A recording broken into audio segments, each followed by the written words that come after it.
All right, you know what I said as soon as you guys arrived? So, oh, look, you brought in the big guns, and then I realized, wait a minute, Leia's not here. She's the big gun compared to all of us. She could probably take us all on. Yeah, she's crazy. She's strong. amazing. She's but great, yeah. A pleasure to have you back. Thank you Thanks so much, guys, for coming this morning. Today we're talking about slowing down your exercises. Let's. What is the reason behind that? So quite simply, you know that going through reps or doing fast squats or fast push-ups, it usually just ends up looking like crap. Right. So slowing things down gives you an opportunity to, one, control the movement and learn the pattern, firstly.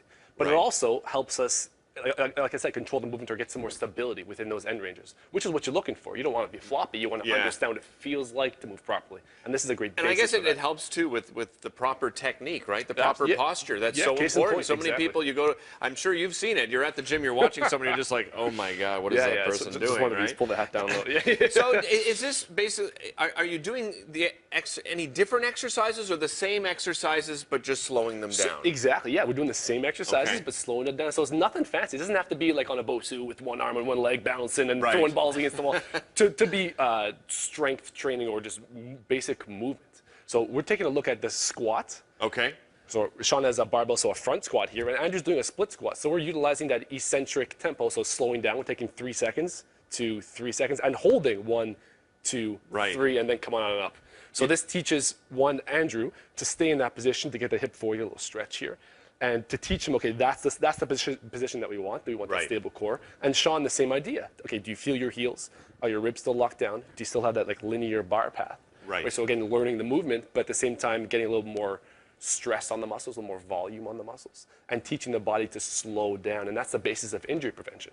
You mentioned eccentric. For as far as tempo, for those people that aren't familiar with eccentric, what does that mean exactly? Eccentric, so there's 3 phases of like muscle contraction. Right. So concentric is the one that we all know and love, is just like the stand up.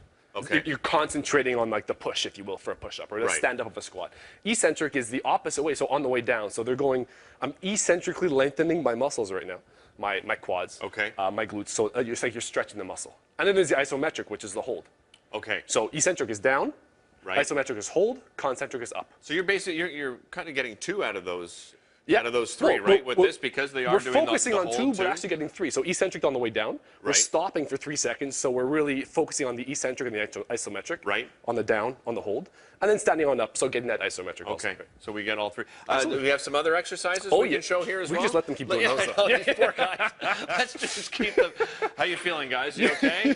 Yeah. Okay. So Sean's going to do a bent over row. This is why he brought you, so I don't have to do it today. And I appreciate that. So same kind of concept. We can take this eccentric isometric concept. So Sean is going to hold 3 seconds on the chest, 2, 3, and then come on down, 1, 2, 3. So this is a row, right? This is a bent over row, exactly. So working those back muscles, those posture muscles, if you will. And Andrew's doing the literal opposite of a bent over row, which is a push-up or a bench press, if you will. So he's going 3 seconds down, holding just above the ground, 1, 2, 3, make him suffer a bit, and come on up. Well, it's good suffering, though. Oh, it's great suffering. This is the positive. So we showed you a lower body exercise, and this is an upper body exercise. Yeah. But then, so we're all about balance and moving through balance. So adding a core into this circuit is exactly what the next thing is. Okay. So Sean is going to do what we like to call a tall kneeling. Yeah, I saw Sean practicing this a little bit earlier. This is a tall kneeling landmine? We call this landmine. I really don't know where it came from, to be honest. But You're just making this up, really, aren't you? Oh yeah, as I go along. As you can obviously tell.